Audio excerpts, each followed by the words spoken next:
আজ আমরা জানবো ইনফর্মাল এডুকেশন বা অপ্রথাগত শিক্ষা কাকে বলা হয়। দেখো, এই যে অপ্রথাগত শিক্ষা মানেই হচ্ছে এখানে কোনো নিয়ম নীতি বা ক্লাসরুম বা টেক্সট বুক বা কোনো ফর্মাল ইনস্টিটিউশন মানে হচ্ছে যেমন ধরো কলেজ, বিদ্যালয়, তারপরে ইউনিভার্সিটি, এই সমস্ত ব্যাপারগুলো কিন্তু এখানে মানে স্ট্রিক্ট ভাবে থাকে না, মানে এটাতেই পড়তে হবে তবেই কোনো শিক্ষা হবে এরকম ব্যাপার নেই। আর এক্ষেত্রে কি করছে, কোনো স্ট্রাকচার্ড এনভায়রনমেন্ট থাকছে না, মানে একটু আগে বললাম যে কোনো নিয়ম নীতি বা রুলস রেগুলেশন এগুলো ব্যাপারগুলো এখানে থাকে না। এখানে কি থাকে, এটা হচ্ছে পুরোপুরি লাইফ লং একটা প্রসেস। এই প্রসেসটা সারা জীবন ধরে চলে। মানুষ মানে একটা শিশু যখন জন্মগ্রহণ করলো এবং যখন সে মৃত্যুবরণ করবে, সেই পুরো যে তার পুরো জীবন পুরো পরিসরটা ধরেই সে কি করে এই অপ্রথাগত শিক্ষাটা অর্জন করতে পারে। তারপরে কি, এটা হচ্ছে একেবারে স্বাভাবিক নিয়মে হয়, মানে ন্যাচারাল হয়। আর এর মধ্যে একটা ফ্লেক্সিবিলিটি বা নমনীয়তা থাকে, মানে যে নির্দিষ্ট এই নিয়ম নীতি, মানে ধরো একটা নির্দিষ্ট টাইমে স্কুলে যেতে হবে বা কলেজে যেতে হবে, একটা নির্দিষ্ট টাইমে সার্টিফিকেট দেওয়া হবে, এই সমস্ত মানে নির্দিষ্ট করা যে নিয়ম, সেই ব্যাপারগুলো এখানে থাকে না, অনেকটা ফ্লেক্সিবল থাকে। আর এটা পুরো একটু আগে বললাম যে একটা লাইফ লং প্রসেস, মানে সারা জীবন ধরে যেহেতু চলছে, তার মানে এটা একটা কন্টিনিউয়াস প্রসেস, মানে ধারাবাহিক পদ্ধতিতে এটা চলছে। আর এটা কোনো মানে স্ট্রাকচারের মাধ্যমে বা ফিক্সড কোনো কারিকুলাম থাকবে, একটু আগে বলেছি টাইম টেবিল থাকবে না, তারপরে কি সার্টিফিকেট দেওয়ারও কোনো এটা সিস্টেম না। আর এক্ষেত্রে কি হচ্ছে, কোনো ফর্মাল টিচাররাও থাকবে না। আমরা ফর্মাল এডুকেশনে দেখেছি যে টিচাররা যারা কিনা এই শিক্ষাটা দান করছে, তাদের একটা নির্দিষ্ট কোয়ালিফিকেশন থাকছে, তাদের একটা ট্রেনিং থাকছে। এই ব্যাপারগুলো কিন্তু এখানে থাকবে না, কোনো ক্লাসরুমে থাকবে না, এখানে কোনো টিচারও থাকবে না। আর তারপরে কি থাকবে না, দেখো এটা এক্ষেত্রে কিন্তু পুরো মুখস্থ বিদ্যা বা এই সমস্ত ব্যাপারগুলোর উপর বেশি জোর দেওয়া হচ্ছে না। এক্ষেত্রে বেশিরভাগ কি করা হচ্ছে যে স্টুডেন্ট শিখছে কিভাবে, লার্নিং থ্রু এক্সপেরিয়েন্স, মানে তারা অভিজ্ঞতার মাধ্যমে শিখছে, অবজারভেশন পর্যবেক্ষণের মাধ্যমে শিখছে। আর তার এই যে পুরো যে শিক্ষণীয় বিষয়টা হচ্ছে, কেউ কিন্তু বলে দিচ্ছে না যে তোমার এই নির্দিষ্ট একটা সিলেবাস আছে, সেইটুকুতে তোমার পড়তে হবে, এরকম কোনো কিন্তু ব্যাপারটা নেই। এখানে কিন্তু পুরোপুরি বিষয়টা আনপ্ল্যান্ড, হঠাৎ করে শিশু কোনো কিছু শিখে ফেলে, স্পন্টেনিয়াস ওয়েতে শিশু শিখতে চায় বলে শেখে, মানে হঠাৎ করে দেখা গেল কোনো মানে সামাজিক পরিস্থিতিতে কোনো একটা জিনিস দেখেছে, তার থেকে সে কিছু একটা শিখেছে। কিন্তু এটা কিন্তু তার কোনো সিলেবাসের বিষয় না বা কোনো প্ল্যান ওয়েতে না যে এইটুকু জিনিসই তার শিখতে হবে। এই যে পুরো যে শিক্ষণীয় বিষয়টা অপ্রথাগত শিক্ষাতে হয়, সেটা পুরোপুরি স্পন্টেনিয়াস হয়, স্বতঃস্ফূর্ত ভাবে হয়, আনপ্ল্যান্ড ওয়েতে হয়, মানে কোনো পূর্ব পরিকল্পনা এখানে থাকে না।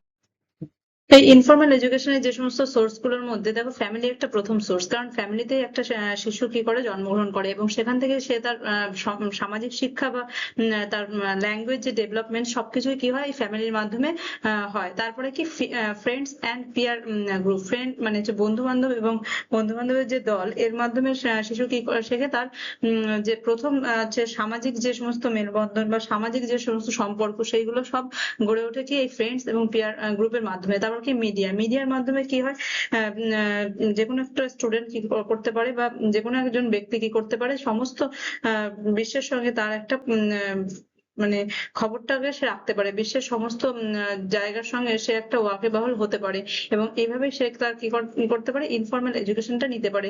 তাছাড়া কি কমিউনিটি এবং সোসাইটি, বিভিন্ন কমিউনিটির মধ্যে বিভিন্ন কি হয়, আচার অনুষ্ঠান হয়, বিভিন্ন ধরনের ধর্মীয় আচার অনুষ্ঠান হোক বা এমনি কমিউনিটির মধ্যে যে কোনো সামাজিক যে কোনো কাজকর্ম হোক, এই সমস্ত জায়গাতে যে কোনো ব্যক্তি যখন অংশগ্রহণ করে, তখন তার মধ্যে কি হয়, ইনফর্মাল এডুকেশনটা হয়। তারপর কি ওয়ার্ক প্লেসের মধ্যে কি হয়, যে কোনো ব্যক্তি কি করে অনেক মানুষের সঙ্গে তার মেলামেশা হয় এবং এর মাধ্যমে সে কি করে একটা ইনফর্মাল এডুকেশনটা সে অ্যাচিভ করতে পারে।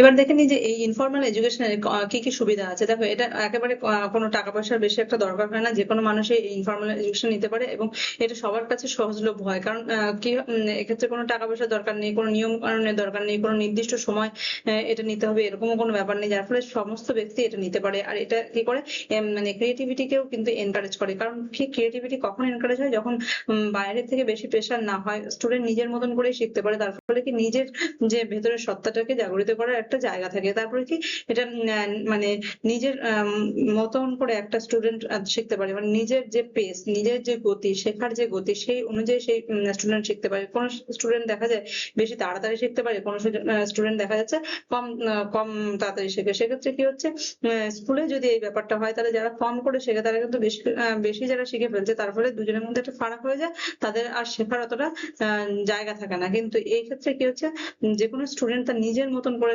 শেখার একটা জায়গা পায়। তারপরে কি এটা হচ্ছে বিশেষ করে যেহেতু দেখা গেল যে প্র্যাকটিক্যাল বেসড, তার ফলে কি যাই সে শিখছে সেই কিন্তু সে বাস্তব জগতে বা তার বাস্তব জগতে যা যা প্রয়োজন হচ্ছে সেগুলোর ক্ষেত্রে কিন্তু সে এটাকে মানে ইউটিলাইজ করতে পারছে। কিন্তু ফর্মাল এডুকেশনের ক্ষেত্রে আমরা দেখেছিলাম যে তার একটা প্রধান সমস্যাই কি, যা কিনা পুঁথিগত শিক্ষা মুখস্থ করানো হয় সেটার সঙ্গে কিন্তু বাস্তবে সাধারণত ক্ষেত্রে অনেকটা মিল থাকে না।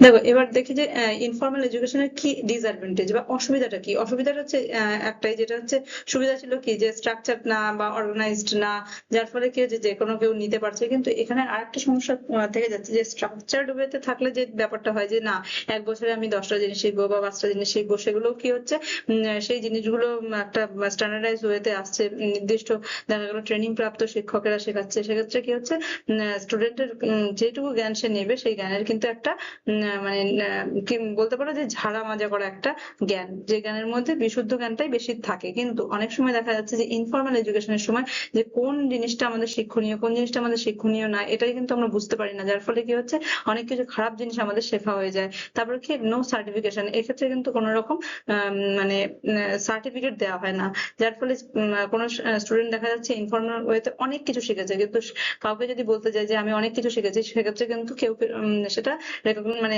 রেকগনিশন দেবে না, কারণ কি তার সার্টিফিকেট নেই। তারাও বুঝতে পারবে না যে সে কতটা জানে বা কি জানে, সেই জন্য। তারপরে কি ইনফরমেশন সামটাইমস বি ইনঅ্যাকুরেট, মানে হচ্ছে যা যা ইনফরমেশন সে জানে বা জানতে চাইছে সেটা কিন্তু পর্যাপ্ত পরিমাণে নাও হয়ে উঠতে পারে। কারণ কি এক্ষেত্রে ট্রেনিং প্রাপ্ত কোনো শিক্ষক নেই বা একটা নির্দিষ্ট পাঠ্যক্রম নেই, যার ফলে কি হচ্ছে যতটুকু জানা দরকার তার থেকে হয়তো কম জেনে ফেলছে। তারপরে কি এটা কোনো সিস্টেমেটিক অ্যাসেসমেন্ট হয় না যে কতটুকু কেউ শিখলো, এক বছরে কতটুকু শিখলো, এক মাসে কতটুকু শিখলো বা একদিনে কতটুকু শিখলো, এই ব্যাপারগুলো কিন্তু তাদের মানে যারা ইনফর্মাল এডুকেশনের মাধ্যমে শিক্ষাটা নিচ্ছে তাদের কিন্তু এই ফারাকটা থেকেই যাচ্ছে। তাহলে আজকে আমরা দেখলাম কি ইনফর্মাল এডুকেশন কাকে বলে।